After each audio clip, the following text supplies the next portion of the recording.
মির্জা ফখরুল ইসলাম আলমগীর বাংলাদেশের 23তম রাষ্ট্রপতি নির্বাচিত হয়েছেন।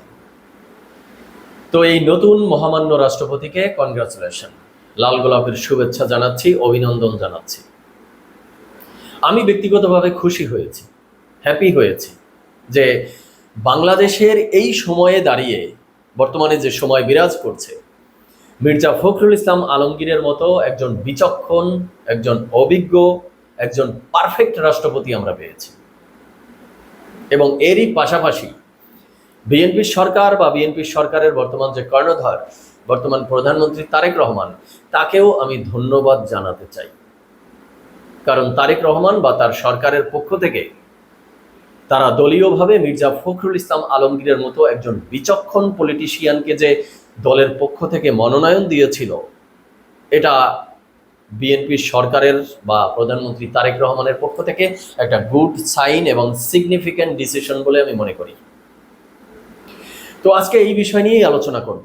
এরই পাশাপাশি রয়েছে গুরুত্বপূর্ণ একটা তথ্য যে এই নির্বাচনটি, রাষ্ট্রপতি নির্বাচন যেটি হলো, ৩৫ বছর পরে এই নির্বাচনটি হয়েছে। তো ৩৫ বছর ধরে কেন নির্বাচন হয়নি সেটি নিয়েও আলোচনা করব।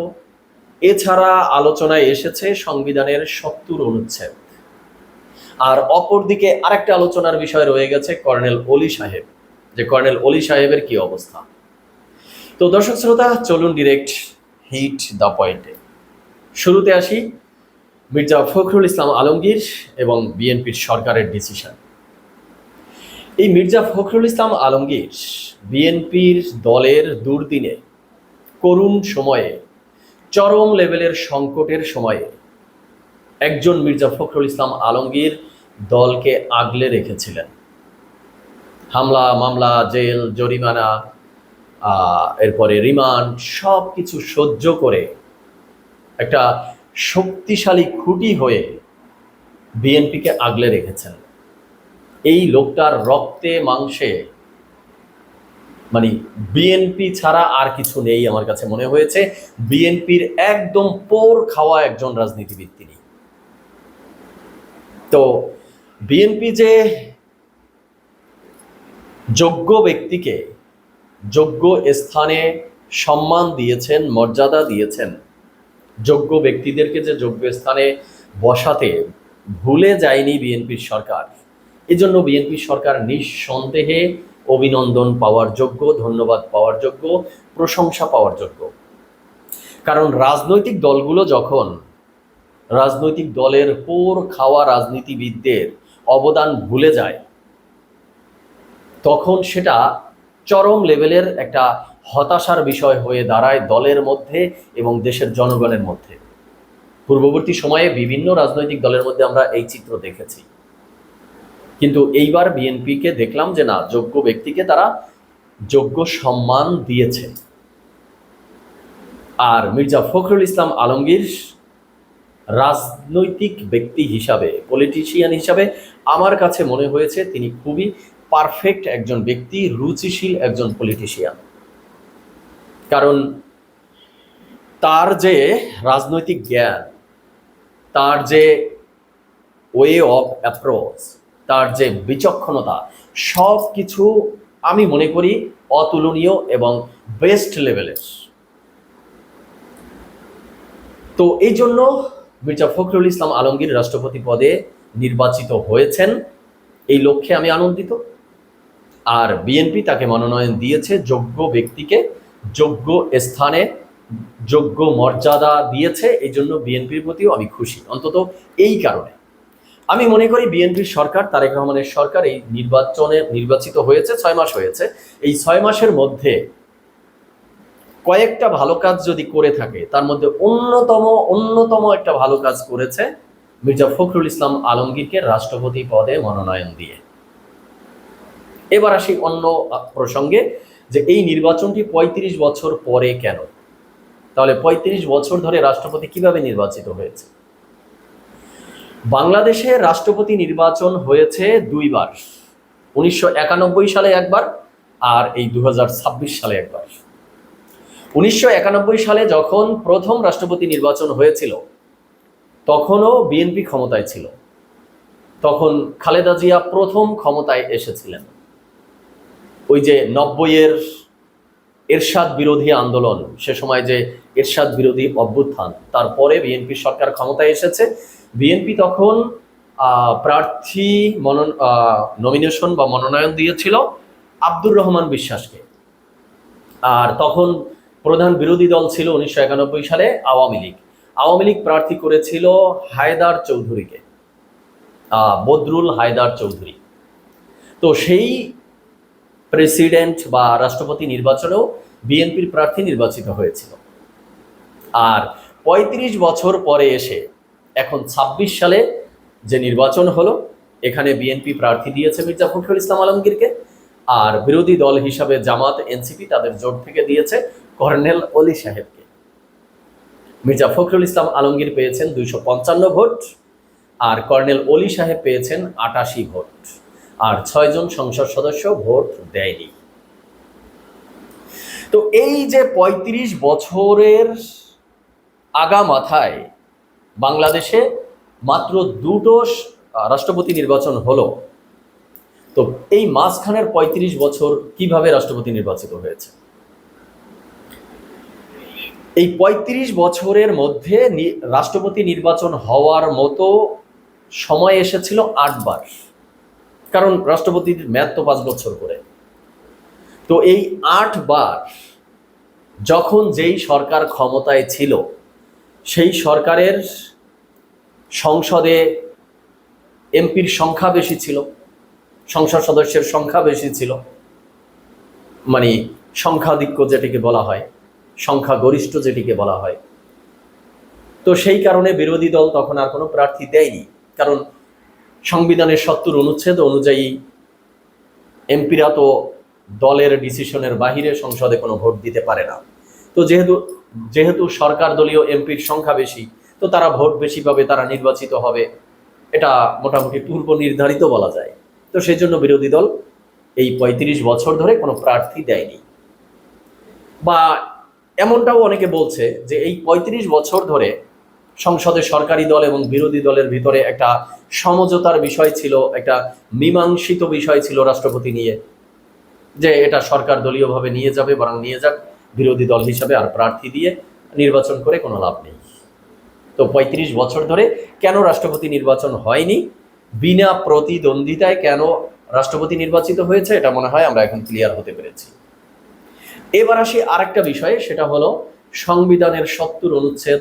এই আলোচনাটি বারবার কেন রাষ্ট্রপতি নির্বাচনের বিষয়ে আসে, এইবারও এসেছে। এইবার অলরেডি একাধিকবার রিট করা হয়েছিল হাইকোর্টে, উচ্চ আদালতে, যে ৭০ অনুচ্ছেদ বাতিল করা হোক বা পরিবর্তন করা হোক। তো ৭০ অনুচ্ছেদটা রাষ্ট্রপতি নির্বাচনের সাথে কিভাবে প্রাসঙ্গিক? সংবিধানের ৭০ অনুচ্ছেদে বলা আছে যে সংসদে ভোট হোক, সেটা রাষ্ট্রপতি নির্বাচনের ভোট বা কোনো বিল পাশ করা, আইন পাশ করার বিষয়ে মতামতের ভোট, যেটাই হোক না কেন, যেই এমপি যেই দলের নমিনেশন পেয়ে নির্বাচিত হয়েছে, সেই দলের ডিসিশনের বাহিরে ভোট দিতে পারবে না। এই ধরনের নিষেধাজ্ঞা রয়েছে ৭০ অনুচ্ছেদে। দলের বাহিরে গিয়ে যদি কেউ ভোট দেয় দলের ডিসিশনের বাইরে, তাহলে তার সংসদ সদস্য পদ থাকবে না, হারাতে হবে। তো অনেকেই বলছেন যে এই ৭০ অনুচ্ছেদটা অনকাইন্ড অফ স্বৈরাচারী আচরণ, এটাকে বাতিল করা দরকার। অনেকে সরাসরি বাতিলের দাবি তুলছেন বিভিন্ন সময়ে। কিন্তু ৭০ অনুচ্ছেদ বাতিল করলে আবার ঝামেলাও আছে। ঝামেলাটা হলো, এই সংসদ সদস্যদের ভোট তলে তলে গোপনে কেনা বেচা হয়। সেটা টাকার বিনিময়ে হতে পারে, অনন্য সুযোগ সুবিধার বিনিময়ে হতে পারে, বিভিন্ন তদবিরের মাধ্যমে হতে পারে। যেমন এই যে রাষ্ট্রপতি নির্বাচন হলো, এই নির্বাচনেও দেখা যেত যে বিএনপির অনেক সংসদ সদস্যদের ভোট হতে পারে কোনো কারণে কর্নেল অলি সাহেব পেয়ে যেতে পারতেন, বা জামাত এনসিপির কোনো ভোট হতে পারে মির্জা ফখরুল ইসলাম আলমগীর পেয়ে যেতে পারতেন, বা স্বতন্ত্র যে সংসদ সদস্যরা রয়েছে তাদের ভোট কোন দলে যাবে না যাবে সেটি নিয়েও তলে তলে অনেক কেনা বেচা লেনদেন হওয়ার একটা সম্ভাবনা থাকে। তো এটা কিন্তু একটা বড় ধরনের সমস্যা। এবং এটা শুধু রাষ্ট্রপতি নির্বাচনের ক্ষেত্রে না, সংসদে যখন কোনো বিল উত্থাপন করা হয়, আইন প্রণয়ন করা হয়, তখন যদি এইভাবে বেচাকেনা শুরু হয় তলে তলে, তাহলে কিন্তু এটা বড় ধরনের একটা সমস্যা হয়ে দাঁড়ায়। তো সেই দৃষ্টিকোণ থেকে কিন্তু ৭০ অনুচ্ছেদের প্রয়োজনীয়তাও আছে। তাই ৭০ অনুচ্ছেদ পুরোপুরি বাতিল করা সম্ভব না, বা আমি এর পক্ষে। হ্যাঁ, সময়ের প্রেক্ষিতে সংশোধন হতে পারে, বাতিল আসলে সম্ভব না। তো ৭০ অনুচ্ছেদের বিষয়টি বুঝলাম। এবার ডিরেক্ট কনক্লুশনে চলে আসি কর্নেল অলি সাহেবের আলোচনার মধ্য দিয়ে। কর্নেল অলি সাহেব তিনি জামাতের সাথে যোগ দিয়েছেন, মানে জামাতের সাথে জোটবদ্ধ হয়েছেন। তার দল নির্বাচনের আগে জামাতের সাথে যুক্ত হয়েছে, এবং সেই সময়ই মোটামুটি আলোচনা সমালোচনার মধ্য দিয়ে এটা পরিষ্কার হয়েছিল যে কর্নেল অলি সাহেবকে জামাতের পক্ষ থেকে যেই যেই সুযোগ সুবিধা দেয়া হয়েছে বা প্রলোভন দেয়া হয়েছে, তার মধ্যে অন্যতম হলো রাষ্ট্রপতি পদটি। যে জামাত এনসিপি যদি ক্ষমতায় যেতে পারে, তাহলে কর্নেল অলি সাহেবকে তারা রাষ্ট্রপতি পদে বসাবে। আর এছাড়াও অন্যান্য কোনো লেনদেন, আর্থিক সুবিধা ইত্যাদি ইত্যাদি কিছু হয়েছে কিনা, সেগুলো হয়তোবা গেজ করে বলা যেতে পারে, বাট তার যথার্থ কোনো এভিডেন্স বা সত্যতা আমাদের কাছে নেই। তো এখানে জামাতকে একটা ধন্যবাদ দেওয়া উচিত, কারণ জামাত কথা রেখেছে। জামাত এনসিপি কর্নেল অলি সাহেবকে রাষ্ট্রপতি পদে দিতে চেয়েছিল, তো দিয়েছে। তারা সরকারে আসেনি, বিরোধী দলে আছে, তাদের ভোট কম, তাতে কি হয়েছে? তারা সত্যবাদী মানুষ, কথা দিয়েছে, কথা বরখেলাপ তো করতে পারে না। তো তারা কর্নেল অলি সাহেবের সাথে কথা রেখেছে। কর্নেল অলি সাহেবও খুব সাহস দেখিয়েছে, হেরে যাওয়ার সম্ভাবনা আছে, তারপরেও নির্বাচনে অংশগ্রহণ করেছে। এটাই বা কয়জনে পারে? সবে মিলে করি কাজ, হারি জিতি নাহি লাজ। তিনি যে প্রতিদ্বন্দ্বিতা করেছেন, বা রাষ্ট্রপতি পদে যে একটা নির্বাচন হয়েছে, ৩৫ বছর পরে যে একটা নির্বাচনের ইতিহাস ফিরে এসেছে, মানে সেটাও তো কর্নেল অলি সাহেব যদি প্রার্থী না হতেন, তাহলে এই চিত্রটা আমরা দেখতাম না। তো এই জায়গা থেকে কিন্তু জামাত এনসিপির জোটকে এবং কর্নেল অলি সাহেবকে ধন্যবাদ না জানিয়ে আসলে পারছি না। ধন্যবাদ তারা প্রাপ্য। তবে কর্নেল অলি সাহেবের জন্য আমার দুঃখও হয়, কষ্টও হয়, আফসোস হয়। কারণ ৭১-এর রণাঙ্গনের যুদ্ধের অগ্রপথের সৈনিক, জীবন বাজি রেখে যারা যুদ্ধ করেছিল, বীর বিক্রম, তিনি একটা রাষ্ট্রপতি পদের জন্য সেই স্বাধীনতা বিরোধী পক্ষের সাথে হাত মিলিয়েছিলেন। এটা কোনো সুস্থ মানুষের পক্ষে ভালোভাবে নেয়ার কোনো সুযোগ আসলে নেই। তো কর্নেল অলি সাহেব কি পেলেন? তার জন্য যে কষ্ট হয়, যে আফসোসটা আমার হয়, মানে তিনি শেষ পর্যন্ত পেলেন কি? আমার কাছে তো মনে হলো তিনি আম ছালা উভয় কুলি আসলে হারিয়েছেন। তো দর্শক শ্রোতা, আজকে এই পর্যন্তই। আপনারা আপনাদের মতামত জানাবেন। সবাই ভালো থাকবেন, সুস্থ থাকবেন। ধন্যবাদ সবাইকে।